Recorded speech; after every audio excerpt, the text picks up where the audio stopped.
আসসালামু আলাইকুম। বর্তমানে ফেসবুকে কিন্তু একটা ট্রেন্ড চলতেছে, সেটা হচ্ছে ২৬ তারিখের যে ট্রেন্ড। তো এটার কারণ হচ্ছে ২৬ তারিখে কিন্তু হ্যামস্টার কম্ব্যাট থেকে পেমেন্ট দিবে। তো এই পেমেন্ট দিবে কি দিবে না এটা নিয়ে কিন্তু অনেকের মনেই কনফিউশন রয়েছে। আবার অনেকে এটা নিয়ে ট্রোলও করতেছে। এখন কথা হচ্ছে আসলেই কি হ্যামস্টার কম্ব্যাট ২৬ তারিখে পেমেন্ট দিবে কিনা।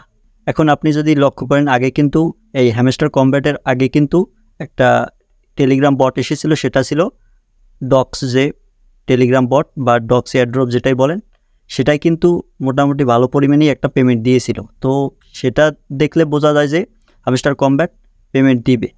এখন কত কয়েনে কত টাকা দেবে এটা কিন্তু কেউই বলতে পারতেছে না, অ্যাকুরেট তারা কোনো তথ্যও দেয়নি অফিসিয়ালি। তবে ডক্স এয়ারড্রপের দিকে তাকালে বোঝা যায় তারা কিছু পরিমাণ হলেও তাদের এই যে হ্যামস্টার কম্ব্যাটে পেমেন্ট দিবে। এখন কত দেবে সেটা একমাত্র তারাই ভালো জানে।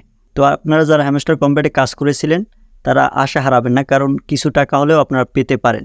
এটার সম্ভাবনা বেশি, মানে আপনি টাকা পাবেন এটার সম্ভাবনাই বেশি রয়েছে। তো অনেকে তো আবার ট্রোল করতেছেন 10 মিলিয়ন কয়েনে আপনাকে 1 টাকা 79 পয়সা এরকম দিবে। তো যদি এরকম হয় তাহলে কিন্তু যারা কাজ করেছে তাদের বাকি বিক্রি মাথায় হাত এরকম একটা অবস্থা হয়ে যাবে। তো এখন ২৬ তারিখের জন্য অপেক্ষা করি, আমরা দেখি যে পেমেন্ট আসলেই দেয় কিনা। যদি মনে করেন ভালো পরিমাণে একটা পেমেন্ট দেয় তাহলে যারা কাজ করেছিল আর সেই যাদেরকে কাজ করার জন্য হ্যামস্টার কম্ব্যাটে কাজ করার জন্য ট্রোল করা হয়েছিল তারা কিন্তু অ্যাকশনেও যেতে পারে। তো হ্যামস্টার কম্ব্যাটে যারা কাজ করেছিলেন তাদের জন্য শুভকামনা জানিয়ে ভিডিওটি শেষ করেছি। ভিডিও ভালো লাগলে ফলো অ্যান্ড সাবস্ক্রাইব করে সাথেই থাকুন। ধন্যবাদ।